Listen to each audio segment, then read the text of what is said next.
Hi, my name is Kimmy and my YouTube channel is The Dodge Family. I'm so excited to be a part of this series, Body Image After Baby, on Shailene Baby's channel. I've loved watching this series. It's been incredibly inspiring and empowering, and I think that this topic isn't so honestly talked about. And I really think that that's what I love about this series, is hearing everybody's stories. Everybody has a different perspective. Everybody has a different journey. And I find it incredibly insightful as a mom to hear everybody else's stories. And I hope that you guys are inspired just and encouraged by my story as well. So body image is something that I think the female deals with from a very young age. I've never been somebody who had that perfect physique. Even when I was a teenager, I was not like the slimmest, trimmest person that there was. And even then, I kind of felt inadequate in some senses about who I was and how I looked. And I think that in a society, there's so much pressure to look a certain way. And even as a teenager, that it starts on you. And it was something that not I struggled with, but it was something that I always was like conscious of and wanted to look a certain way. And I always felt like there were certain girls who had it all together and was perfect in how they looked, and I was envious of that. And it kind of shakes your confidence a little bit. And my husband and I started dating when I was 15 and 16.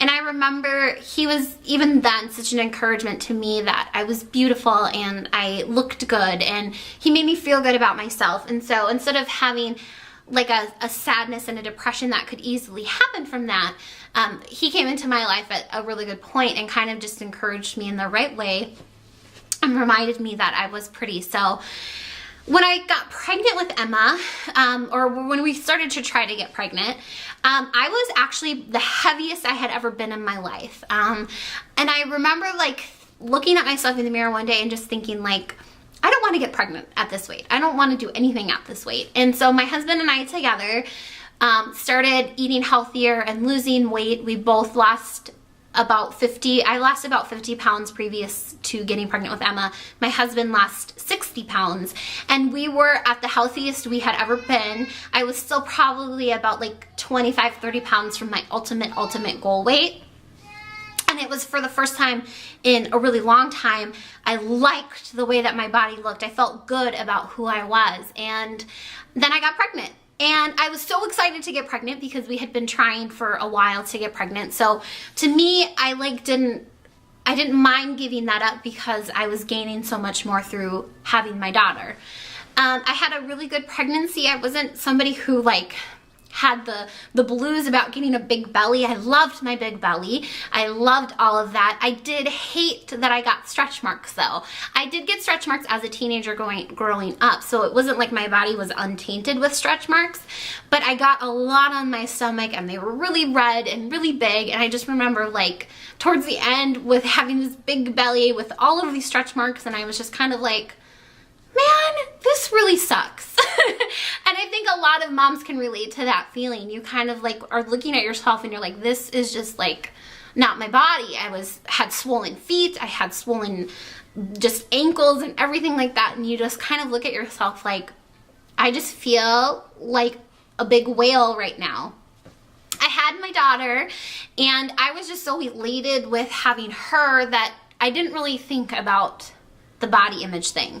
Some people have this pressure that they feel like they have to be back to their normal size within a certain amount of time.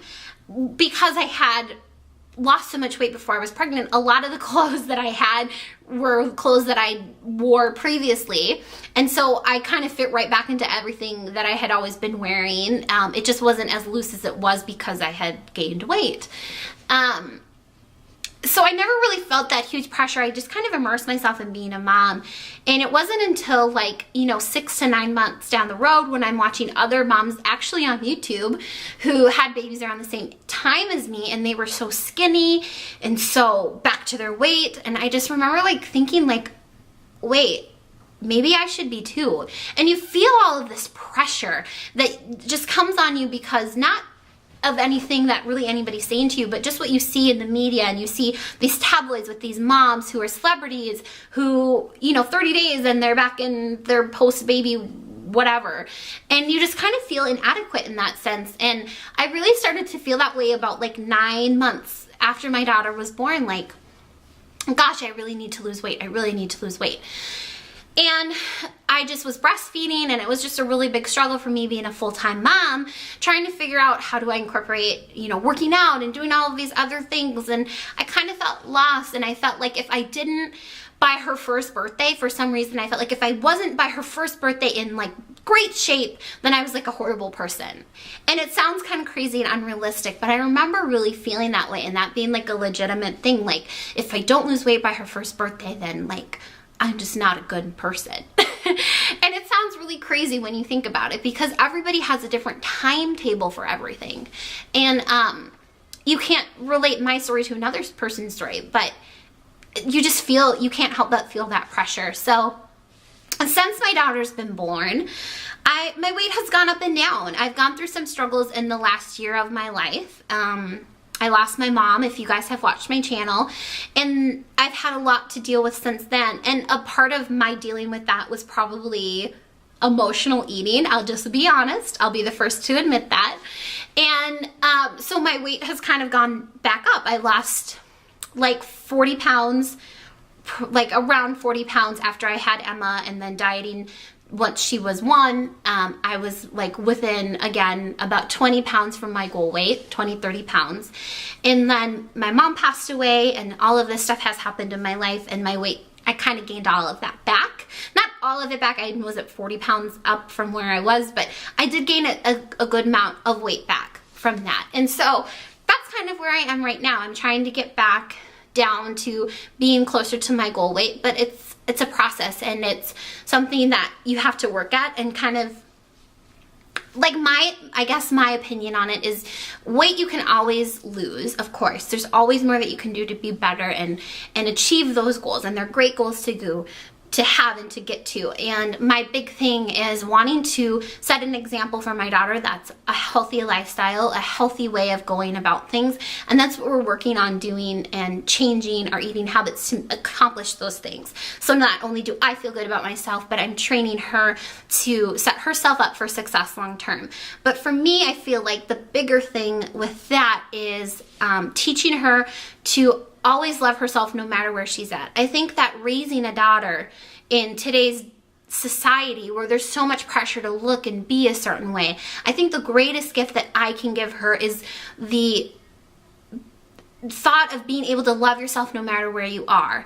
Everybody's gonna have ups and downs. I mean, if she's anything like me, her body's not gonna be this crazy metabolism where she's skinny her whole entire life. That's probably just not how it's gonna be. So I think it's more important that I show her that you can have confidence and know that you're beautiful and love yourself no matter if you're, you know, 20 pounds from your goal weight, 40 pounds from your goal weight, if you're pregnant, if you're going through some hard times where maybe you have an extra couple pounds. I think it's more important that I set that example for her first and foremost, and then as well follow up with showing her how to be the best and be healthy and live healthy. So I guess that's kind of my story. I don't know if it all makes sense to you guys, but I've had highs and I've had lows in learning to love myself, learning to love my body. I think the things that I have, the stretch marks and the things that I have, I look at with beauty, because I got them because I had my daughter. I carried her inside me for 9 months. My body completely changed to accommodate for her life to come into this world. And so, of course, I'm not going to be the same person I was previously, but would I give it up for anything? Absolutely not. So, I guess my encouragement to you is just to learn to love yourself always, no matter where you are. Because like I said, we're all going to have highs, we're all going to have lows. We're going to have times where we're like, I look great, I feel great, I love what I'm wearing, I love how I look. And then there's going to be times where you might not feel that way, but no matter what, the confidence of knowing that you're beautiful, I think that's priceless. If you can wear your confidence and you can wear your beauty and not let anything else or anyone else determine the fact that you know you're beautiful, I think that's a gift in and of itself, to always give yourself a healthy body image and then be able to work on fixing all of those other things. Because if you have the confidence to know that you're always worth it no matter what, I think it's going to help you achieve your goals. So that's my story. I hope you guys have enjoyed this. And if you have any comments, I'll be able to answer them below. Don't forget to subscribe to Shaylee's channel, and I would love if you guys check out our channel. And thanks for listening. We'll see you guys later. Bye.